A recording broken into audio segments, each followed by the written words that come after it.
Olá, galerinha, tudo bem com vocês? Então, nesse vídeo aqui eu vou estar explicando para vocês um pouco sobre a radiciação. O que é a radiciação? Ela é a operação inversa da potenciação, que a gente já viu nas quinzenas passadas. Então, só lembrando aqui que esse símbolo aqui a gente chama de radical. Esse número que está dentro da raiz, dentro dessa raiz aqui, é chamado de radicando. E esse número pequenininho que fica aqui em cima é chamado de índice. Então, como é que a gente lê? Pode aparecer desse jeito assim, raiz quadrada, ou sem o 2. Aí tem a raiz terça, a raiz quarta, a raiz quinta, a raiz sexta e assim por diante. Então, todas elas vão ter um índice aqui em cima. Quando é raiz quadrada, tem esses dois jeitos. Pode vir com o 2 ou sem o 2. Quando não tiver nenhum número aqui, a gente sabe que é a raiz quadrada. Então, é a raiz simples. Então, como é que funciona?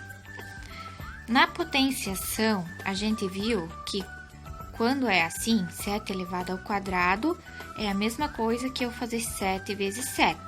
Aí a resposta, 7 vezes 7, é 49.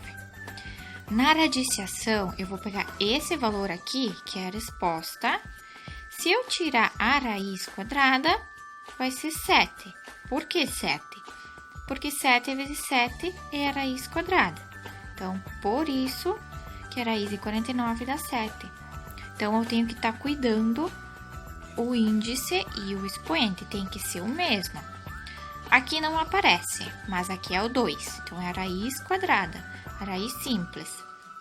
Se aqui é a raiz quadrada e aqui é elevado ao quadrado, então tá certo. Então, 7 ao quadrado dá 49.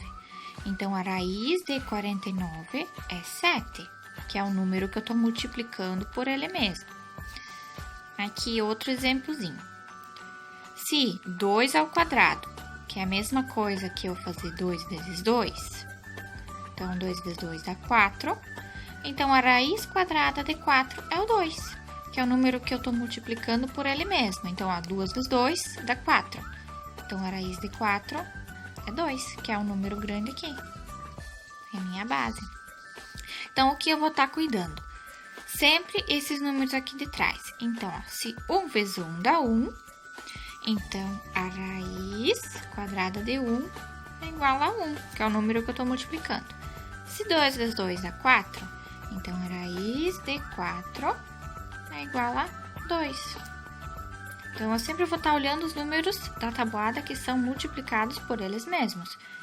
Aqui, 3 vezes 3 dá 9. Então, a raiz quadrada de 9 é igual a 3. E assim por diante. 4 vezes 4 vezes 6, 5 vezes 5, 25. E assim por diante.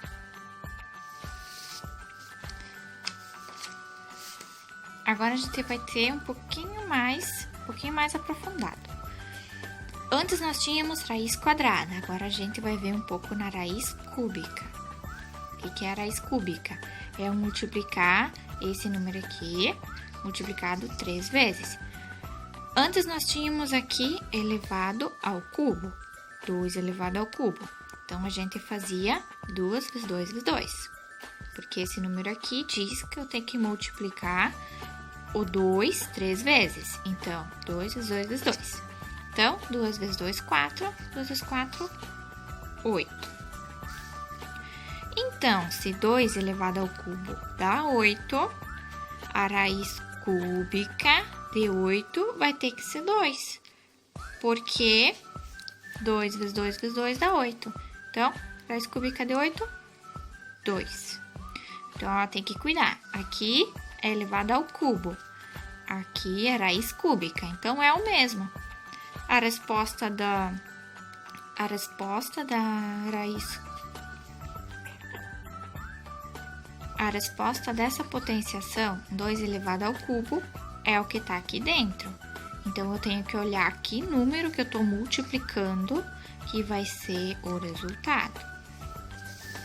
Agora aqui, quando eu encontro a raiz de uma fração, eu vou tirar a raiz desse número aqui e desse número aqui, separados. Então, que número vezes ele mesmo dá 16? É o 4, porque, ó, 4 vezes 4 é igual a 16. O quadrado de 16 é 4. Lembrando que aqui é um 2, ele tá invisível, mas é um 2. Então, eu tenho que multiplicar 2 vezes para saber. Que número vezes ele mesmo dá 25? Então, 5 vezes 5 é igual a 25. Então, a raiz de 25 é 5. Deixando em fração, porque aqui também tá em fração. Aí, quando eu tiro a raiz, isso daqui, esse símbolo aqui some, depois que eu tirar a raiz. Agora, quando aparece assim, nas somas, a soma de duas raízes, o que eu preciso fazer? Tirar a raiz de uma, tirar a raiz da outra, e depois eu somo. Então, primeiro eu vou tirar as raízes. Raiz de 49 é 7, porque 7 vezes 7 dá 49. Mais a raiz de 25. 5 vezes 5 dá 25. Então, a raiz de 25 é 5. Agora que eu tirei as raízes, eu vou poder somar. Então, 7 mais 5 é igual a 12. Assim. Lá no documento, eu deixei para vocês também uma atividade para vocês estarem fazendo o relógio da raiz quadrada de vocês. Então, vocês vão estar pegando alguma folha e fazendo o relógio de vocês. Podem estar colando em cima de um papelão ou numa folha mais dura para acabar não estragando o relógio de vocês. Aí, depois que vocês terminarem de fazer o relógio, vocês vão estar me enviando uma foto do relógio já pronto. Então, vocês podem fazer o relógio de vocês como vocês achar mais bonito. Mas, ao invés da gente colocar os números aqui ao redor, 12, 1, 2, 3, 4 e assim por diante, a gente vai colocar em formato da raiz quadrada. Então, por exemplo, aqui assim deveria vir o 1, mas eu vou colocar em raiz. Então, o número que deveria vir aqui é raiz quadrada de 1, porque 1 vezes 1 dá 1. Outro exemplo que eu deixei para vocês, da raiz, é aqui assim. Então, no lugar do 2, que raiz que vai vir? A raiz de 4, porque 2 vezes 2 é 4. E eu deixei também essa aqui de baixo, que seria no lugar do 6. Então, no lugar do 6 vai vir que raiz? 6 vezes 6 dá 36. Então, no lugar do 6 vai vir o 36. Se eu for tirar a raiz aqui, raiz de 36, vai ficar 6. Se eu tirar a raiz de 4, vai ficar 2. E se eu tirar a raiz de 1, vai ficar 1. Então, relembrando, por que eu colocar as raízes aqui? Aqui no lugar do 1, porque 1 vezes 1 é igual a 1. Então, eu coloquei raiz de 1. Aqui no lugar do 4, porque 2 vezes 2 dá 4. Por isso, a raiz de 4. E aqui embaixo, no lugar do 6, 6 vezes 6 é igual a 36. Então, eu vou colocar a raiz de 36. Assim, vocês vão estar fazendo com os outros números também. No lugar do 12, a raiz de 12 vezes 12. Aqui, no lugar do 3, a raiz de 3 vezes 3. Então, vocês vão estar calculando e colocando no seu devido lugar. Aí, no finalzinho, quando vocês estiverem prontos, vocês tiram uma foto e me enviam do relógio de vocês já pronto. Podem enfeitar, podem colorir, como vocês acharem melhor.